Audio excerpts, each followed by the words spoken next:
Olá, meus amigos. Na nossa conversa de hoje, nós vamos dar continuidade ao assunto de predição, classificação e reconhecimento de padrões, enfatizando nesse momento o aspecto de classificação. Nós vamos tratar aqui de redes neurais, continuando o assunto da palestra passada, onde foi abordado o percepto multicamada. Agora nós vamos apresentar os aspectos teóricos, as particularidades e a aplicação da rede de base radial. Além de apresentar a teoria, nós pretendemos apresentar uma aplicação destinada ao conjunto de dados que envolvia 6 populações dentro do delineamento genético obtido do cruzamento pai1, pai2, F1, F2 e retrocruzamentos, e em que foram mensuradas 9 características e tratado 2.000 indivíduos para cada uma dessas 6 populações. Nós então já tivemos a oportunidade de estabelecer funções discriminantes dentro da abordagem estatística, por meio de análise discriminante de Anderson, de Fischer, por meio de regressão logística. E nós já falamos agora sobre a abordagem de redes neurais com percepto multicamada e finalizando com rede base radial. Nós então pretendemos descrever essa técnica e posteriormente apresentar uma aplicação. Pois bem, vamos iniciar dizendo que a arquitetura é do tipo feed-forward com uma camada de entrada, como todas as redes neurais. E ela tem uma única camada oculta ou camada intermediária. Então essa já começa a ser uma grande diferença. Ela, ao contrário do percepto multicamada, que admite uma ou mais camadas intermediárias, a rede de base radial permite apenas uma única camada intermediária. Uma segunda característica que a arquitetura e topologia de uma rede função de base radial com N entradas é que a função de ativação é uma função gaussiana. Então, ao invés da gente adotar, por exemplo, uma logística, uma tangente hiperbólica, nós vamos adotar uma gaussiana, porque ela tem algumas propriedades que vai nos interessar. E uma terceira diferença básica é o processo de aprendizado, que ele é híbrido e conta com 2 etapas que a gente pretende detalhar logo a seguir. Então essa seria uma estrutura onde nós temos várias entradas, aqui alguns neurônios que o usuário vai especificar, K neurônios na camada oculta ou camada intermediária, e que ele vai promover a saída com base numa função de ativação gaussiana. E posteriormente o procedimento é semelhante a um procedimento de percepto ou Adaline, por exemplo. Bom, se a gente fosse comparar com aquilo que nós já vimos, toda a nossa discussão, ela vem, por exemplo, em problemas classificatórios, bastante típico, de estabelecer fronteiras. E a gente pensa que essas fronteiras são retas, planos, hiperplanos. Essa que é o objetivo, esse é o objetivo das funções e das redes neurais do tipo percepto multicamada.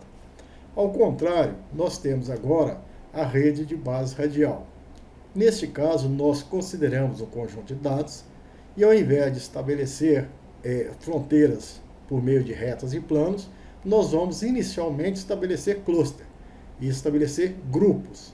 E esses grupos vão envolver indivíduos com o padrão fenotípico, com o padrão de entrada semelhante, e posteriormente eles começam a liberar valores que seriam mais altos em função da densidade da gaussiana, se estiver mais próximo do centroide, e valores mais baixos se estiver mais distante dos centroides multivariado em relação às características que você está mensurando.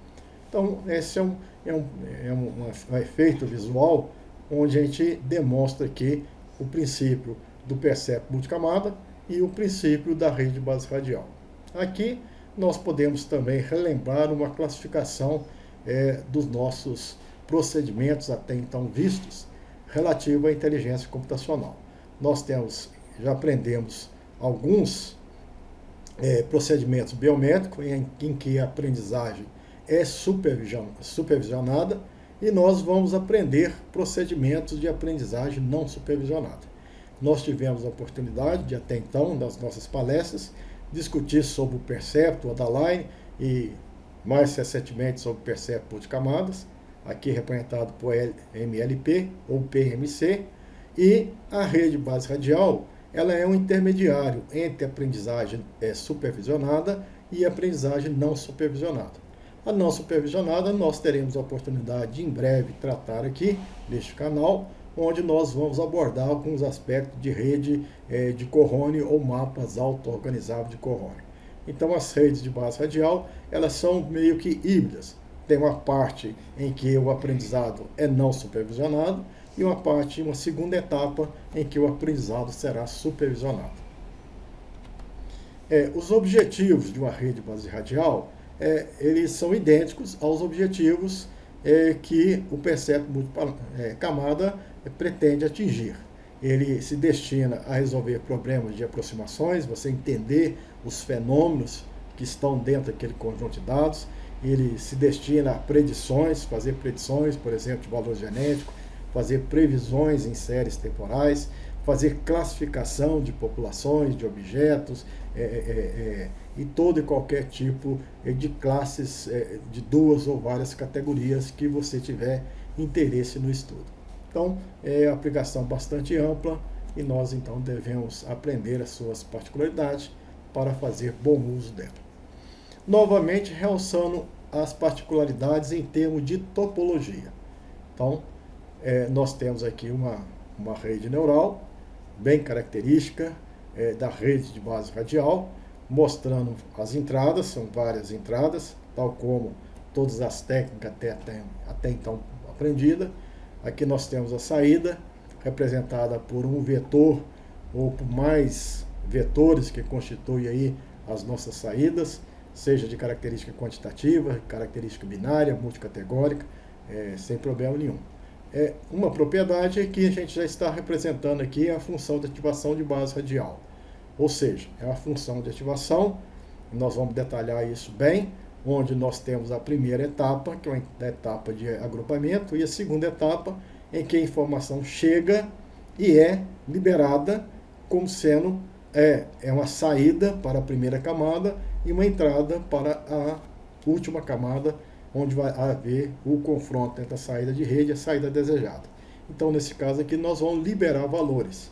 A gaussiana é interessante porque os indivíduos, os exemplos, vão ser agrupados. E aqueles indivíduos próximos dos centroides, ou desses neurônios caracterizados por centroide específico, eles vão liberar novos valores. E esses novos valores vão ser diferenciados. Se estiver dentro daquele centroide, ele vai ter a proximidade, ele vai então liberar um valor mais alto, em função da densidade da gaussiana. Se estiver mais distante, ele vai liberar um valor menor, em função de não pertencer àquela centroide, aquela população, com aquela média e com aquela variância ou espalhamento característico daquele centroide. Nós temos também aqui representado a camada de saída. O treinamento, que é importante particularizar, ele se dá em dois estágios, exatamente, que leva à particularidade da rede baseal ser do tipo híbrido, ou seja, uma parte de aprendizagem não supervisionada e outra supervisionada. Então, nesse primeiro estágio, nós não teremos a supervisão, ou seja, nós não teremos uma resposta desejada, algo que a gente pode confrontar para saber se existe erro ou não. Não existe a questão do erro, da diferença entre saída de rede e saída desejada. Existe sim, no primeiro estágio, um agrupamento, que nós vamos dizer que é um treinamento não supervisionado. Então nós vamos formar grupos de indivíduos semelhantes, visando então a obtenção de informações para auxiliar a função de base radial. Essas informações, elas vão ser relativas a médias, variâncias e covariâncias, se for o caso. Então nós agrupamos, reconhecemos o conjunto de indivíduos, reconhecemos que aquele conjunto de indivíduos apresenta um padrão de média e um padrão de variância, um padrão de espalhamento. E com isso nos auxilia a segunda etapa, que é a etapa de liberar valores para a gente submeter a rede ao processo de aprendizado supervisionado. E o segundo estágio é realmente bastante semelhante a rede neural típicas, né, de hipercético multicamada. Ou seja, você passa a ter uma entrada, que é a saída da camada intermediária, e você tem a saída final, onde aí nós vamos encontrar as saídas desejadas para que exista o confronto entre a saída de rede e a saída desejada. A esse confronto, onde existe erro, onde existe mudança dos pesos sinápticos, nós tratamos como sendo um processo supervisionado, na presença, então, desses dois vetores de saída de entrada, de saída de rede e saída desejada, que nos orientam a estabelecer pesos mais eficientes em termos de aprendizado. Pois bem, então, a gente vai aqui tentar ilustrar a nossa topologia, um desenho, e para um melhor esclarecimento, a gente vai dividir o conjunto de informações em duas etapas. A primeira etapa, que é a etapa de agrupamento, nós vamos ter, então, as várias entradas relativas aos vários indivíduos, ou os vários exemplos. O que nós procuramos nessa primeira etapa? Nós procuramos agrupar esses indivíduos em K neurônios, né? Existirá um agrupamento. Nós vamos utilizar aqui uma estratégia, pode ser várias, mas uma estratégia bastante interessante, é a estratégia do agrupamento via K-means ou K-médias, onde nós colocamos K-centroides, e dentro de um processo competitivo, esses indivíduos de 1 até N vão se aglomerar em cada um desses centroides. Terminado esse procedimento, que é um procedimento de agrupamento, nós teremos então caracterizado cada um desses centroides. O número de centroide ele é especificado pelo usuário, que corresponde ao número de neurônio da sua camada oculta. Então, nessa primeira etapa, nós identificamos quais são os indivíduos e identificamos as características desse centroide em termos de médias, variâncias e covariância. Na segunda etapa, esses neurônios vão liberar valores. São valores de saída dessa camada que vão constituir os valores de entrada referente ao treinamento supervisionado. Nós vamos dizer que as entradas deixam de ser as variáveis originais, x1 até xv, passa a ser variáveis z, né, que são saídas desse neurônio, z1 até zk, onde k é o número de neurônios que você especificou na sua camada intermediária. Quais seriam esses valores? Esses valores são obtidos pela aplicação da gaussiana.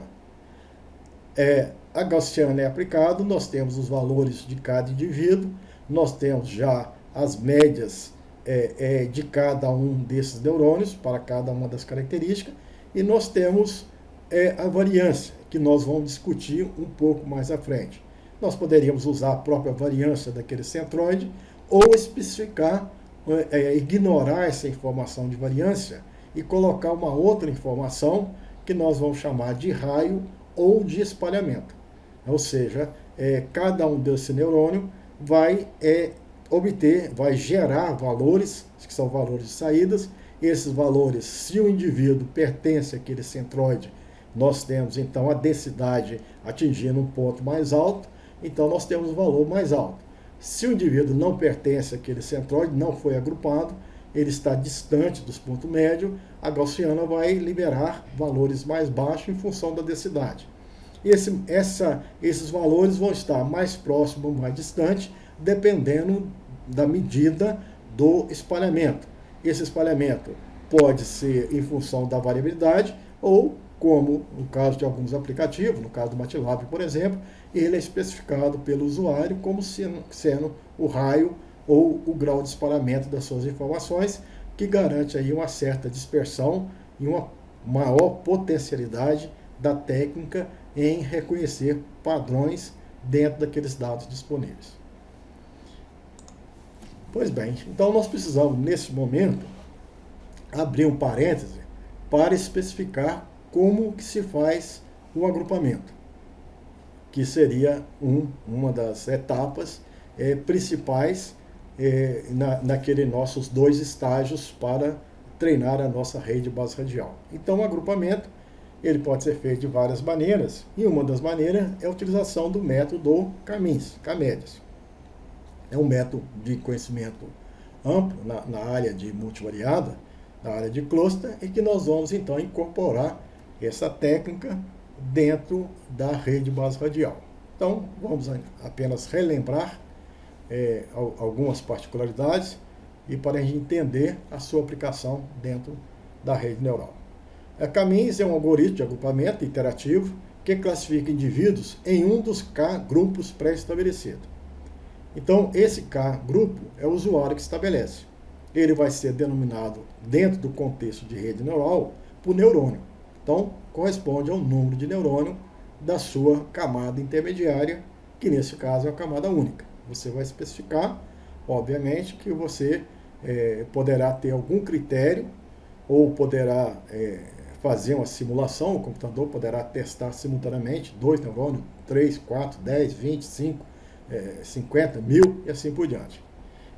E a função de classificação, neste caso, pode ser várias, né? Uma delas é a distância para você agrupar do indivíduo aquela informação da coordenada do centroide, né? Então, essa que vai ser como um indivíduo pertence ao centroide 1, ao centroide 2, ao centroide 3. Então, nós precisamos calcular a distância daquele indivíduo até a coordenada do centroide. A coordenada do centroide pode ser dado aleatoriamente ou pode assumir um valor, né, de um indivíduo tomado ao acaso daqueles N indivíduos que você tem. Não há problema nenhum. Posteriormente, essa determinação ela vai se acomodar e o centroide vai ganhar uma coordenada própria à medida que vai agrupando aqueles indivíduos. A função de custo para estabelecer, então, o melhor agrupamento é a minimização da soma de todas as distâncias euclidianas estabelecida entre o indivíduo até o centroide, segundo o critério de mínimos quadrado. Então, essa função de custo, nós temos a informação do indivíduo, tá certo? Indivíduo I, o centroide K, né, em relação às várias características, de 1 até P característica.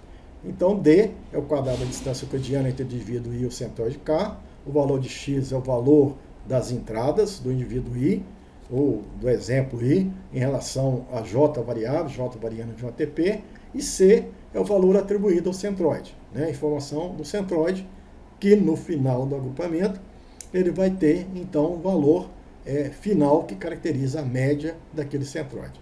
Como vai agrupar vários indivíduos, além da média, nós teremos informações de variâncias. Como é multivariado, podemos também ter informações de covariâncias. Então, veja, nós começamos o procedimento com várias entradas, x1, x2 até xp, os indivíduos com essas várias informações, e aí nós estabelecemos uma certa quantidade K de centroide. Pode ser 1, 2, 3, até vários centroides, e você vai ter que estabelecer uma quantidade ótima para ter uma rede que te atenda. A rede que te atenda é aquela que tem um R2 maior, aquela que tem uma taxa de erro menor, tem um erro quadrático menor. Existe critério que você vai estabelecer e você vai então identificar qual seria o número de neurônio, o número de centroide que melhor te proporciona uma rede, principalmente tendo como objetivo a maior proximidade entre o valor desejado e a saída de rede. Então, esses centroides 1 até K vai ter valores, né? Assim como esses indivíduos têm, por exemplo, altura 1,70 m, floração 80 dias, produção 1.500 kg. Então, esse centroide vai ter que assumir valores iniciais, C1, C2 até CP. Pode ser valores ao acaso, ou você pode apenas transcrever valores de um determinado indivíduo para seu centroide 1, valor de outro indivíduo para seu centroide 2, assim por diante. O procedimento tem que iniciar, pode iniciar com qualquer valor. Posteriormente, serão esses centroides que vão mudar. Inicialmente o valor arbitrário, mas uma vez que ele ganhar o indivíduo 1 e 2, essas informações vão representar a média do indivíduo 1 e 2. Se esse centroide ganhou o indivíduo 10 e 20, esse valor vai ser representado pela a média do indivíduo 10, dos indivíduos 10 e 20. Então é assim que funciona. Bom, algoritmo. Vamos repassar essas informações que nós já comentamos. Então, primeiro, determinar o número K, ou seja, o número de grupos nos quais o indivíduo deve ser alocado. K corresponde ao número de neurônio. Inicializar os K centroides aleatoriamente. Então, eles de início têm que ter valores. O centroide K pode assumir um conjunto de dados de um determinado indivíduo tomado ao acaso de um conjunto original. Então, esses valores que C1 inicialmente, pode ser aleatório, pode assumir aqui um valor do indivíduo. Calcular a distância. Nós vamos calcular a distância de cada indivíduo em relação a cada centroide. E alocar esse indivíduo naquele centroide que a distância é menor entre todas as distâncias obtidas. Então eu começo a questionar. Esse indivíduo 1, ele deve pertencer ao centroide 1, ao 2, ao K. Então eu calculo a distância do indivíduo 1 até o centroide 1. Distância do indivíduo 1 até o centroide 2. E assim vai. Quando eu achar a menor distância, eu digo que esse indivíduo pertence àquele particular centroide. E eu vou fazendo isso com todos os indivíduos. Quando eu terminar, eu tenho quais são os indivíduos, digamos, aglomerados pelo centroide 1, pelo 2, até pelo K. Né? E eu atualizo. Aí que vem a ideia. Eu tinha um valor inicial, tomado ao acaso, agora eu tenho um valor final, que é uma estatística. Atualizar os valores de cada centroide por meio das médias dos indivíduos que foram ali agrupados, alocados. Então, aqueles valores de C passa a ser a média. Então, nessa primeira etapa, nessa primeira época em que todos os indivíduos foram investigados, eu tenho agora os grupos e as coordenadas daquele centroide passa a ser a média. E eu retorno ao passo 3. Eu agora tenho uma nova coordenada, que representa a média, e eu começo a perguntar agora se o indivíduo 1 pertence a esse centroide atualizado, pertence ao outro centroide atualizado, e assim vai, eu vou continuando, até chegar a um ponto que o agrupamento não se altera. Ou seja, aqueles indivíduos que eu consegui agrupar na iteração anterior, é exatamente os mesmos que eu consigo agrupar atualmente. Então, se eu for atualizar as médias, não vai haver mudança. A média vai permanecer inalterada. Então, vou dizer que o agrupamento ele chegou ao final. Né? Então, eu vou chegar ao final com esses centroides, com os indivíduos identificados e com as médias e variâncias aqui dentro de cada centroide 1, centroide 2 até o centroide K. Então, esse é o algoritmo K-means. A gente tem aqui algumas ilustrações, né? Apenas para dizer que a gente começa com alguns dados. Aqui nós temos esses pontos aqui azuis claro. Nós colocamos 2 centroides representados por essas bolinhas vermelhas e eles então vão competir, né? Ou seja, essa bolinha vermelha vai ganhar quais indivíduos? Digamos que ele ganhou todos esses indivíduos azuis claros. E essa outro centroide ganhou todos esses aqui com azul escuro.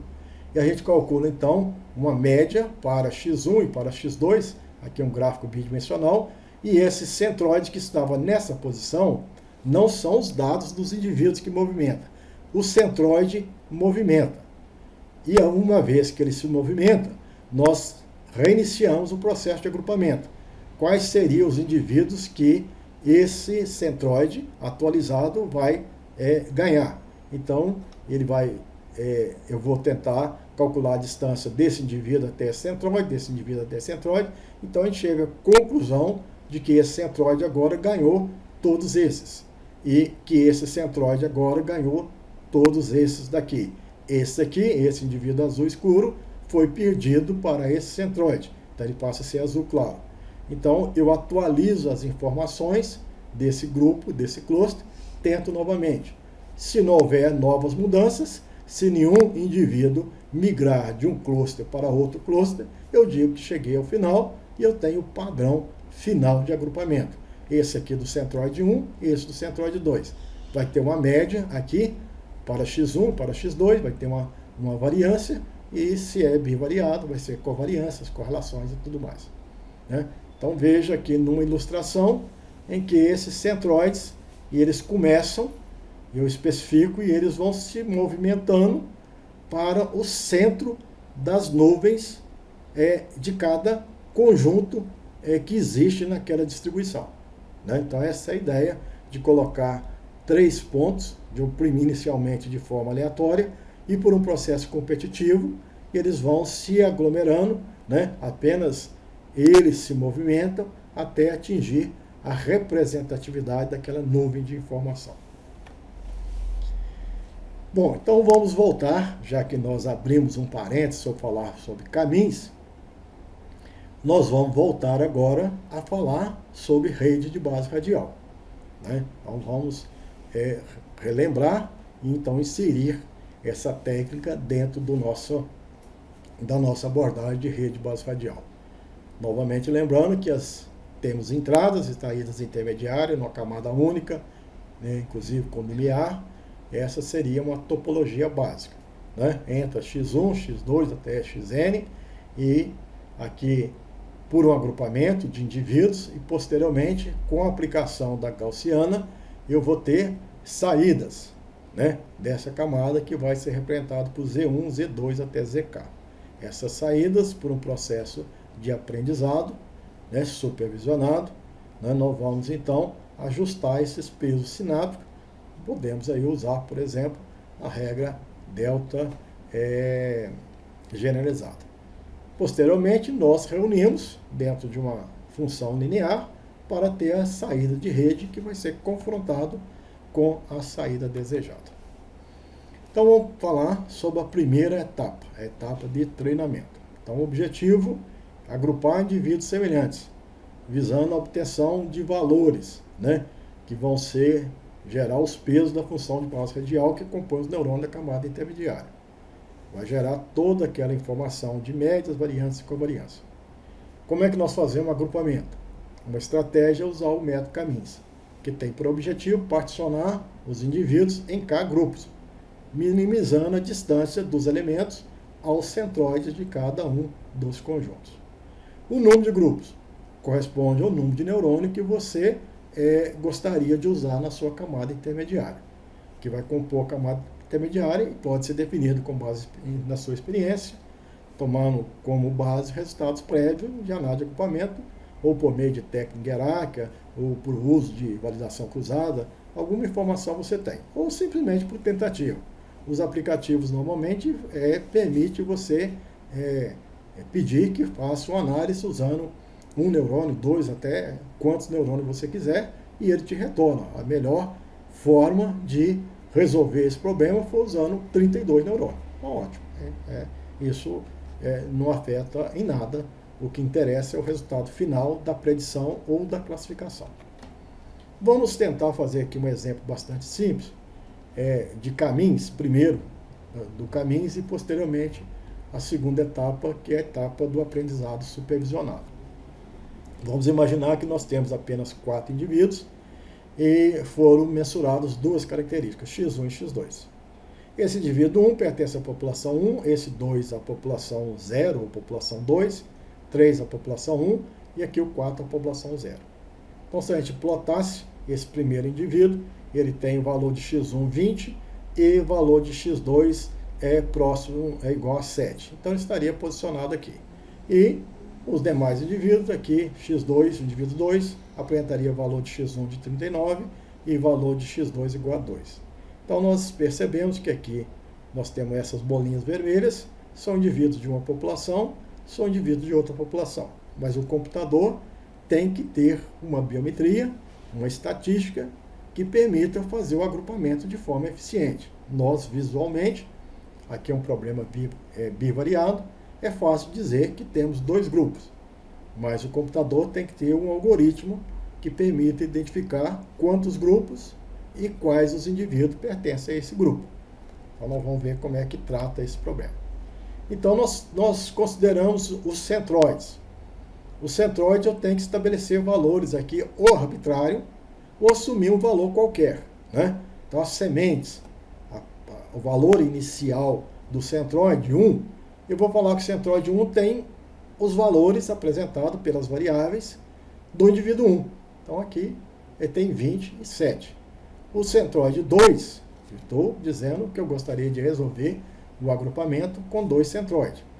Ele vai assumir os valores é 39 e 2. São aqueles valores do indivíduo 2. Tomei, resolvi, né? Poderia ter tomado qualquer um para representar o centroide 1 e 2. Bom, então essa é a semente, é a parte inicial. Agora eu começo a questionar. Esse indivíduo deve pertencer ao centroide 1 ou deve pertencer ao centroide 2? Então tem que calcular a distância do indivíduo 1 até o centroide 1, ao vetor de médias desse centroide 1. E calcular a distância do indivíduo 1 até o centroide 2. Então esse cálculo está sendo feito aqui. Quadrado da distância do indivíduo 1 com a informação x1 até a média, o vetor de média do centroide 1. Aqui do indivíduo com o vetor de observação x1 até o centroide com o vetor de médias igual a m2. A gente percebe que essa distância foi menor, foi igual a zero, em relação ao centroide 1. E foi 386 em relação ao centroide 2. Então esse indivíduo 1 foi, digamos, capturado, aglomerado em relação ao centroide 1. Esse indivíduo 2, eu faço a mesma coisa, concluo que ele foi alocado no centroide 2. Esse indivíduo 3, em relação à distância do centroide 1, que é 13, em relação à distância ao centroide 2, que é 505, ele deve ser alocado no centroide 1. O indivíduo 4 tem distância em relação ao centroide 1, 289, em relação ao centroide 2, 17, ele é alocado no centroide 2. Então, terminada essa primeira rodada, em que todos os indivíduos são apresentados, eu chego à conclusão que o centroide 1 está formando um grupo com os indivíduos 1 e 3. Ele ganhou o indivíduo 1 e 3. O grupo 2, o centroide 2, ele ganhou os indivíduos 2 e 4. Se ele ganhou o indivíduo 1 e 3, eu posso, então, atualizar as médias. Ele ganhou o indivíduo 1 e 3. Então, eu tenho a média deles, que é o 20 mais o 18. 20 mais 18, tirando a média, ele passa agora a ter uma média de 19. Ele ganhou o 1 e o 3 em relação a outra característica, tem valor 7 e 10, tem uma média de 8,5. Já o centroide 2, que ganhou o 39 e o 35, tem uma média de 37. Ganhou o indivíduo 2 e 4 com valores 2 e 1, tem a média 1,5. Então veja que eu vou atualizar essas informações. Agora é uma estatística, não um valor tomado ao acaso, mas é uma estatística que guia as informações desse centroide. Uma estatística básica é a média. Outras informações eu posso ter, que é a variância, covariância, assim por diante. Bom, e continua o processo, né? Lembrando então o que eles ganharam. Vamos agora questionar. Esses indivíduos devem pertencer ao centroide 1 ou ao centroide 2 atualizado? Então eu vou perguntar se o indivíduo 1, agora, nessa nova etapa, as médias são definidas, temos então a distância do indivíduo 1, com a informação dele, a média atualizada do centroide 1, e a distância do indivíduo 1 ao média atualizado do centroide 2. Então verifico aqui que o menor valor é 4,25. Então deve pertencer ao centroide 1, ao grupo 1. A distância do indivíduo 2 ao centroide 2, atualizado, é 422 e 4,25. Menor valor para o centroide 2. Então ele pertence ao centroide 2. O indivíduo 3 também faço o cálculo, o indivíduo 4 faço o cálculo, e eu chego de novo à conclusão que o grupo 1 ganhou o indivíduo 1 e 3, e o grupo 2 ganhou o indivíduo 2 e 4. Né? Então veja, não houve alteração. Nessa nova rodada, a rodada anterior, o grupo 1 tinha o indivíduo 1 e 3, o 2 e o 4. Com a atualização, o grupo 1 permanece com 1 e 3 e o 2 com 2 e 4. Nós vamos dizer que o processo de agrupamento chegou ao final, houve uma convergência. O algoritmo ele conseguiu agrupar aqueles indivíduos mais similares. Então, veja que eu passo a ter as informações do centroide 1, as informações do centroide 2.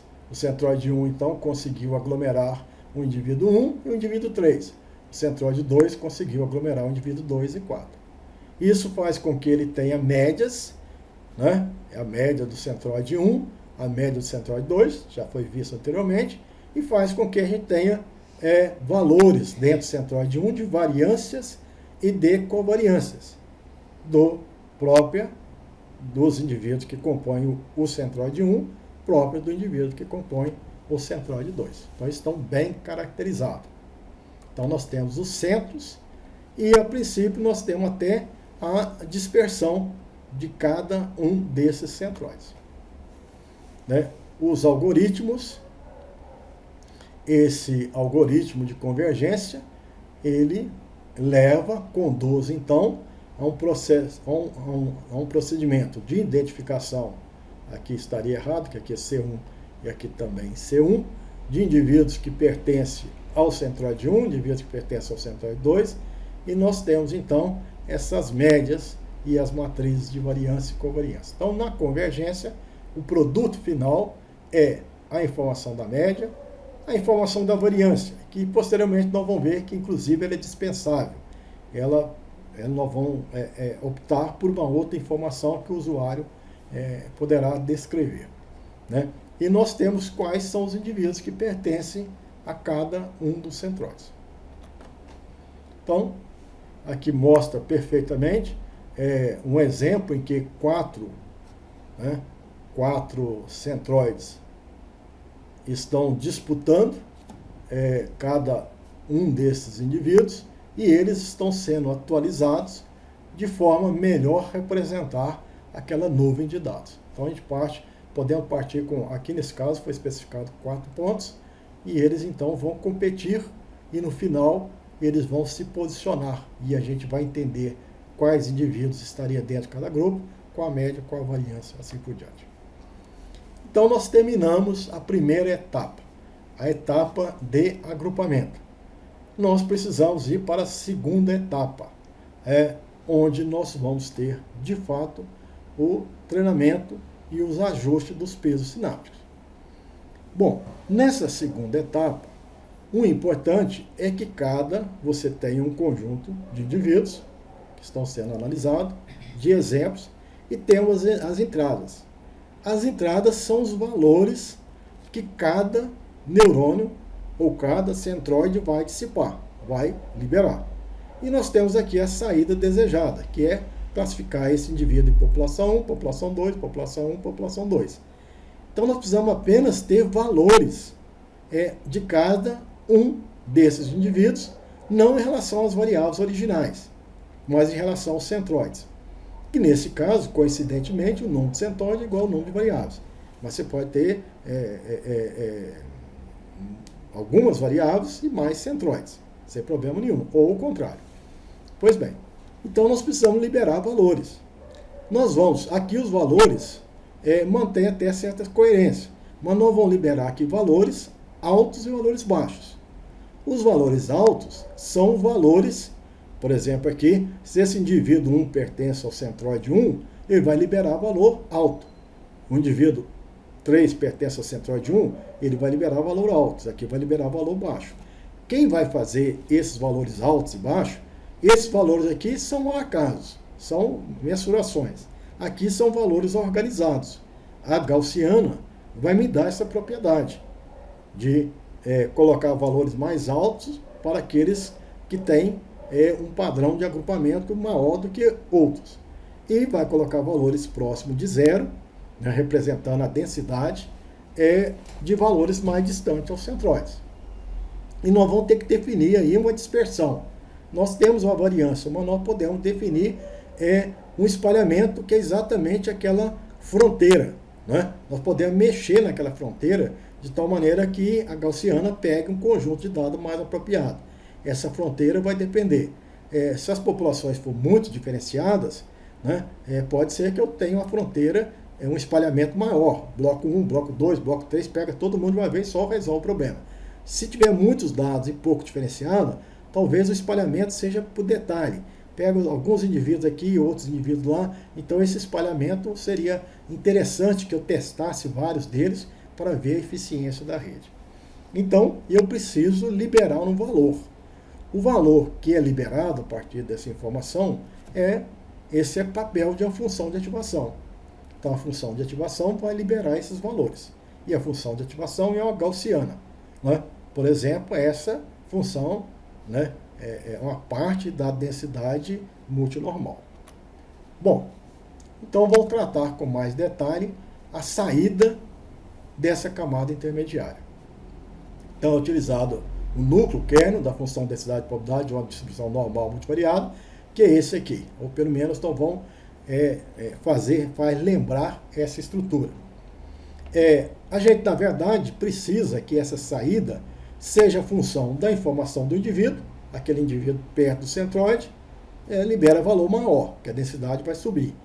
E precisa do centro, que é representado pelo vetor de média, e precisa da largura dessa cauda, né, desse espalhamento, que pode ser representado pela variação, ou posso substituir aqui por um valor arbitrário. Então ele libera valores Z, que nós vamos entrar na segunda etapa, que é a etapa de rede neural propriamente dita, que vocês já têm conhecimento. Posteriormente eu reúno todas essas informações, posso reunir e liberar uma saída por meio da função linear, que resulta numa saída de rede comparada com a saída desejada, e eu declaro se a minha rede é ou não eficiente. Bom, mas nós podemos trabalhar com essa função de ativação ou outras. Aqui na literatura tem essa função multiquadrática inversa. Então veja que ela tem os valores de maior chance, né, próxima do valor C, que é o centro, e o espalhamento pode ser maior ou menor. Então nós temos aqui algumas curvas que permitem liberar maior valor na medida que está mais próximo do centro e ter maior ou menor espalhamento. Então nós temos alguns tipos, né, que dependem essencialmente dessas informações, né, de variâncias, do raio e tudo mais. Bom, se nós pensarmos que de fato, vamos pensar inicialmente que a saída seja por meio desse kernel da multivariada, da normal multivariada. Então nós vamos trabalhar com essa informação. Eu vou inserir o valor da informação da média de cada indivíduo, e para o centroide 1 ele vai liberar o valor. Então se eu representar aqui, mas eu já sabia que o indivíduo 1 pertencia ao centroide 1, então ele libera valor de 0,78, um valor relativamente alto. O indivíduo 2, na hora que eu colocar a informação, de 39,2. Aqui é a média do centroide 2. Aqui é a matriz de variâncias e covariâncias que a gente está pressupondo aqui ser homogênea, por exemplo. Uma matriz sigma 1, a matriz, né, da sigma 1, a matriz da sigma 2 e tudo mais. Então, a informação do centroide 1.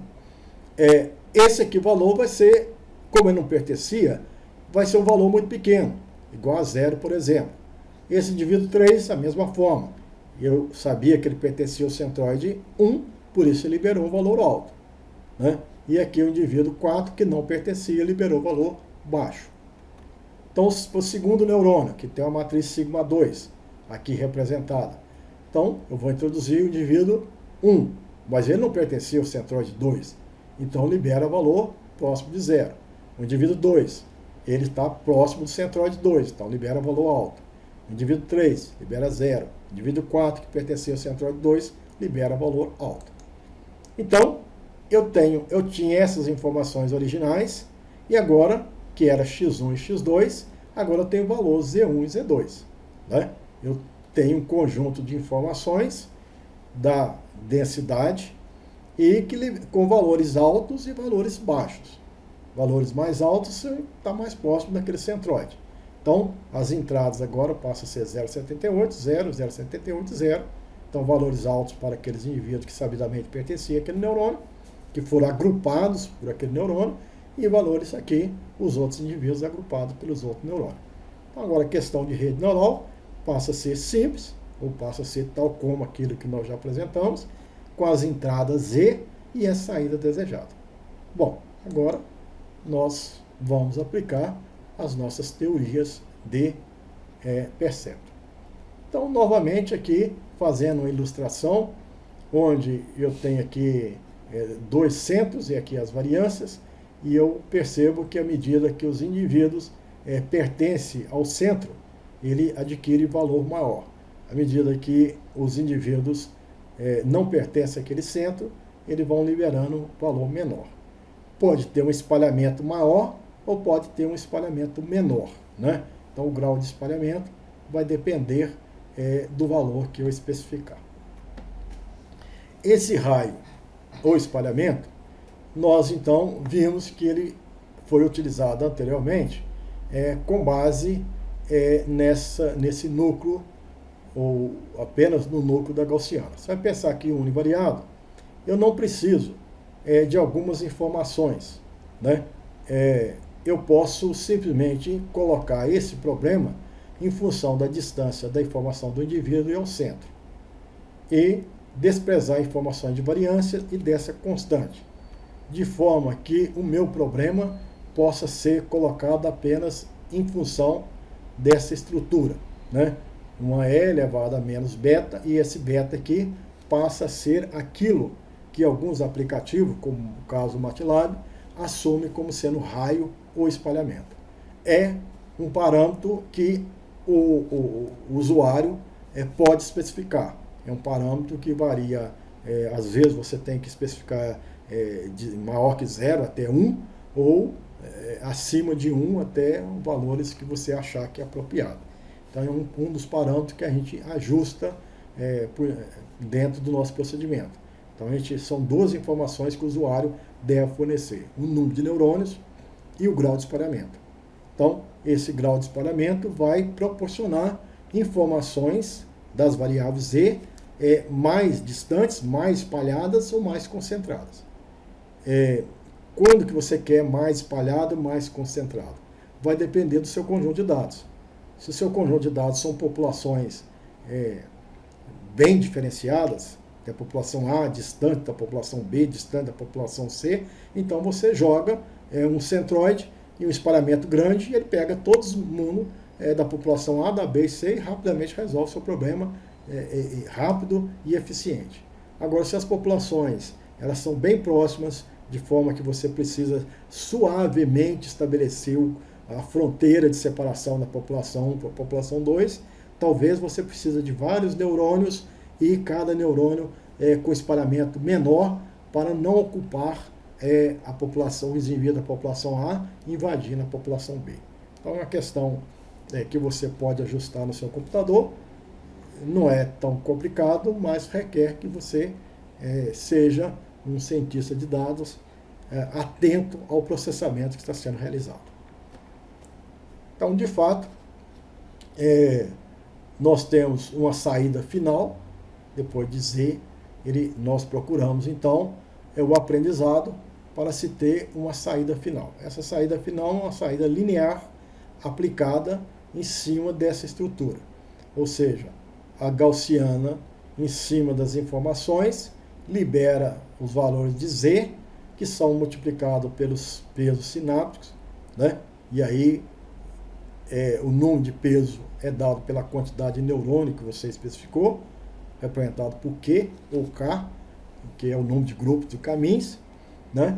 Mais o viés multiplicado pela incidência, pode ser igual a 1 ou menos 1, vai depender, e aqui, isso aqui é arbitrário, e você então tem a saída linear para a saída de rede, e confrontado aqui posteriormente com a saída desejada. Então, a gente vamos pensar aqui nas suas entradas, né? O valor das entradas, Z1, a função aplicado naqueles indivíduos para do centroide 1, então ao invés de sair X1, X2, está saindo Z1 e Z2. Posteriormente, nós temos então, vamos denominar isso aqui de Z1 e Z2, e temos também o Z0, ou X0, do jeito que você desejar, né? Aqui X0 ou Z0, né? E você vai especificar da forma que você preferir. Bom, e aí nós precisamos fazer da forma que nós já sabemos. atribuímos inicialmente pesos para W0, W1 e W2, correspondente aqui o peso de ponderação da entrada, da outra entrada Z1, da entrada Z2. Nós vamos aplicar essa porta do limiar, né, esse produto, incluindo aqui o x0, e temos o valor 0,89. Podemos aqui aplicar uma função, né, de classificação. Se for maior que 0, retorna o valor igual a 1. Se for menor que 0, retorna o valor igual a 0. Então, nesse caso, aplicado o indivíduo 1, com esses pesos, aqui deu 0,89, 0,18, retornou 1, aqui 0,89, retorna 1, aqui 0,189, 188, retorna 1. Então, com essas entradas, aqui a saída desejada, que era 1010, retornou 1111. Então, existe erro. Se existe erro, nós precisamos, então, ajustar esses pesos. E aqueles pesos que nós atribuímos não são pesos adequados, precisam ser corrigidos. Nós vamos corrigir usando a regra delta, né? Para usar a regra delta, nós vamos multiplicar esse vetor de erro pelas informações de entrada, que agora são Z, e admitir uma taxa de aprendizado, que nesse caso vale 0,1. Então, aplicando aqui a regra delta, nós temos esses pesos atualizados. É o peso original e eu vou somar ou subtrair, né, um valor função desse produto interno entre o vetor de erro e o vetor de informações das entradas. Então, tem aqui a correção, os pesos corrigidos, que vão ser utilizados na segunda época. Teste no indivíduo 1, deu 0,69, maior que 1, maior que 0, dá o valor 1, aqui menor que 0, 0, aqui maior que 0, 1, aqui menor que 0, 0. Então, nessa segunda iteração, eu tenho a saída desejada e percebo que a saída de rede, né, é de fato igual à saída desejada, e eu vou concluir que a minha rede foi estabelecida. Então, uma rede neural que permite classificar aqueles indivíduos em população P1 e P2, é uma rede que gastou 2 neurônios para primeiro agrupar os indivíduos, gerar novas informações e, com base nessas informações novas, se for ponderada com esses pesos, eu vou conseguir, então, uma taxa de erro igual a 0. Então, essa é a rede de base radial que foi estabelecida. Com as duas etapas de treinamento, a etapa de... Bom, então vamos lá fazer a nossa aplicação. Então, nós temos aqui os nossos dados referente a 6 populações, e esses dados foram divididos em 2 arquivos. O primeiro arquivo, denominado de população 6P, plano 6P de treinamento, que envolvia 80% do conjunto dos meus dados. E plano 6P underline V, que envolve aí 20% do meu conjunto de dados.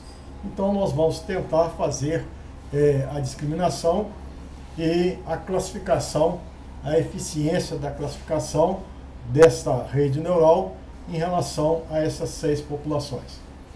Nós já apresentamos aqui os resultados e nós vamos então estabelecer uma topologia com diferente número de neurônio, com diferente tamanho de espalhamento ou raio, e assim quantificar a taxa de erro tanto para treinamento quanto validação.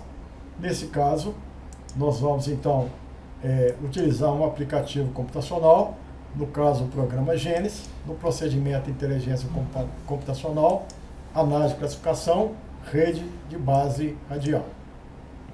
Nós introduzimos o arquivo, seria dados 6P de treinamento, declaramos informações, então nós temos lá 9 variáveis e 6 populações.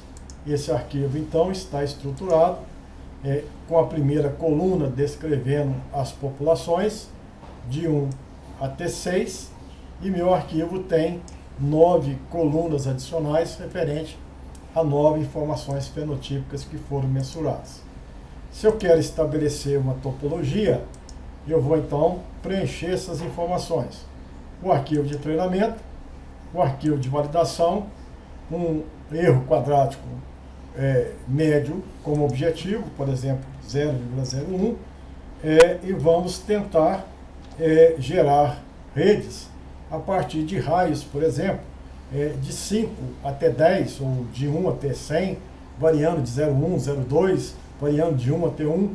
Nesse caso, eu especifiquei de 5 até 10, variando de meio em meio. Então, nós vamos tentar uma análise com 5, 5,5, 6, 6,5, 7 até 10. O número máximo de neurônios, vamos colocar 10, de 10 até 10, variando de 1 em 1. Então, só vou testar a oportunidade de trabalhar com 10 neurônios. Poderia colocar de 10 até 20, por exemplo, variando de 5 em 5. Então, testaria 10, 15, 20. E aqui a apresentação na tela é a questão de saída de estética. Posteriormente, eu clico em gerar a rede. Então, esse aplicativo Genes vai estar acionando o MATLAB e ele vai testar todas essas topologias especificadas. Primeiro é feito um agrupamento, com base no caminhos já abordado nas nossas palestras, e posteriormente nós teríamos então todo o resultado. Então veja que a gente tem aqui um resultado de importância das minhas variáveis e uma taxa de erro aqui que foi estabelecida em 5%. Na verdade, a gente tem que alterar o arquivo. Em função desse arquivo foi utilizado não os dados 6 populações, mas outros dados de populações. Vou alterar aqui para dados de população de treinamento, dados de população de validação, e faria então o mesmo procedimento. Então, dessa forma, eu teria alguns resultados. Por exemplo, eu posso testar raios diferentes e a gente verifica que isso vai impactar o seu resultado. Número de neurônios também diferente. Então veja que é um processo de investigação, de tentativa, e eu vou observando aqui as taxas de erros que a gente vai encontrando com esse processamento. Ao término da análise, eu posso chegar à conclusão que eu tenho como resultado para esse conjunto de dados, nós vamos escolher aqui um resultado em que o valor da taxa de erro para validação é um dos menores, por exemplo, 17,41 para validação, correspondente aqui a 11,41 para treinamento. Então a gente verifica que é um resultado, nesse caso não foi o resultado superior a algumas técnicas até então testadas, mas constitui em uma alternativa que o biometrista pode recorrer para encontrar determinada solução. Bom, então é mais uma técnica e que eu acho que é importante que se aprenda e que se chegue à conclusão a respeito do seu resultado.